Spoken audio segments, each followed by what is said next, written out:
আল্লাহ তাআলা সূরাতুল আ'লাতে বলেন, قد أفلح من تزكى وذكر اسم ربه فصلى নিশ্চিত সফলতা লাভ করেছে সেই যে তার হৃদয়কে পবিত্র করল, ওয়া যাকারা আসমা রাব্বিহি আর তার রবের নামে জিকির করল, ফাসাল্লা আর 5 ওয়াক্ত নামাজ পড়ল।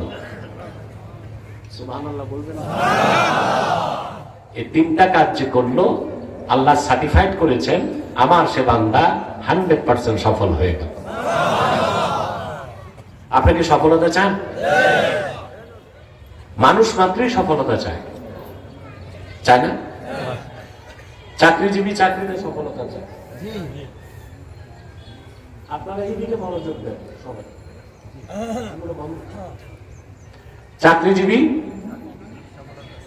চাকরিতে সফলতা চায়, ব্যবসায়ী কম পুঁজিতে কত জলদি আঙ্গুল ফুলে কলা গাছ হওয়া যায়, রাজনীতিবিদ চায় রাজনীতিতে সফলতা। মানুষ তো মানুষ, ইতর প্রাণীগুলো সফলতা চায়। একটা বিড়াল গাছে উঠতে চায়, একবার পারে না, চেষ্টা করে 10 বার। মান্দার গাছ ছাড়া সব গাছেই উঠতে পারে। আপনারা মান্দার গাছই বলেন? একটা বাবুই পাখির দিকে তাকান, দেখছেন বাবুই পাখি তাল গাছের মাথায় ঘর বানায়।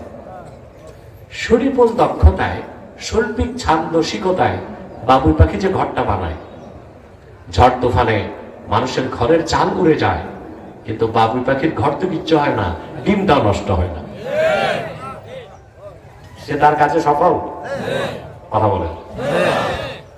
বাংলাদেশে যত প্রকৌশল বিশ্ববিদ্যালয় আছে, বুয়েট, চুয়েট, কুয়েট, রুয়েট, ডুয়েট, সব বিশ্ববিদ্যালয়ের ইঞ্জিনিয়ার গুলোর এক জায়গায় আনলো, বাবুই পাখির ঘরের মধ্যে একটা ঘর বানাতে পারবে? ও কিন্তু তার কাছে। ক্ষুদ্র একটা মৌমাছির দিকে তাকান, আল্লাহর হুকুমে, আল্লাহ প্রদত্ত বুদ্ধি প্রয়োগ করে সে 1000 রঙের ফুল থেকে মধু সিঞ্চন করে মৌচাকের মধ্যে মানুষের জন্য মধু বানায় দেয়। দুনিয়ার সব কেমিস্ট, রসায়নবিদকে এক জায়গায় আনলো, মৌমাছির মতো 1 ফোঁটা মধু বানায় দিতে পারবে নাকি? মৌমাছি তার কাছে সফল। প্রতিটা প্রাণী আর জীব যেখানে সফলতা চায়, ওখানে মানুষ তার সফল মাখলুকাত, অবশ্যই সে সফলতা চায়। কিন্তু দুঃখের বিষয়, অধিকাংশ মানুষ জানে না সফলতা কোন পথে, সফলতা কোন মতে। সফলতা কোন পথে, সফলতা কোন মতে, এটা অধিকাংশ মানুষ জানে না। মানুষের যিনি স্রষ্টা, তিনি নির্ধারণ করে দিয়েছেন সফলতা কোন পথে।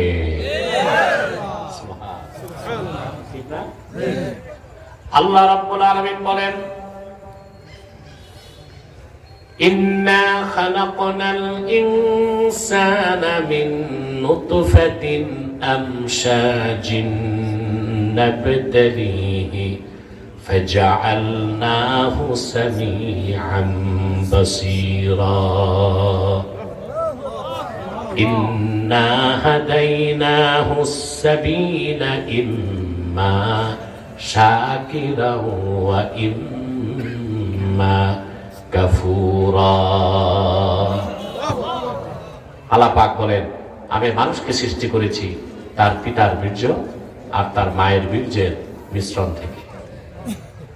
তাকে আমি করেছি চক্ষুষ্মান, দিয়েছি শ্রবণ শক্তি, অতঃপর তাকে আমি পথ দেখাই দিয়েছি কোন পথে হেদায়েত, কোন পথে সফলতা। হয় সে তা গ্রহণ করে কৃতজ্ঞ বান্দা হবে, কিংবা তা বাদ দিয়ে না শুকরগুজার বান্দা হবে। তো সফলতা কোন পথে, সফলতা কোন পথে, তা খুঁজতে হবে আল কোরআনে। সুবহানাল্লাহ বলেন।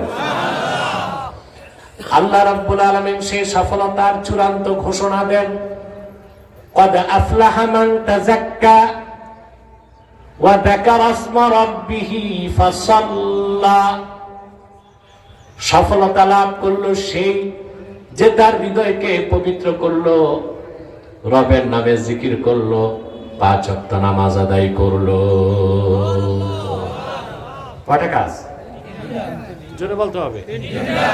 3টা কাজ। আমি আবার আমার একটা অভ্যাস আছে, ছাত্রদেরকে হাদিস শরীফ পড়াই তো বারবার প্রশ্ন করি, এই অভ্যাসটা মাহফিলও হয়। আপনারা বিরক্ত হওয়ার তো কিছু নাই। আপনারা যারা দাঁড়িয়ে আছেন বসবেন না। আমি জানি না আপনারা কে কে খান বাহাদুর আসানুল্লাহ নাতিপুতি। আল্লাহর হস্তে বসে যান বাটিতে। আমি আরো আনন্দিত হয়েছি, আমি আছি অরিজিনাল নোয়াখালীতে। হাদিয়া বাঙ্গাল শাহ কারামাত আলী জনপুরি রহমতুল্লাহ 50 বছর দিনের দাওয়াত দিয়েছেন।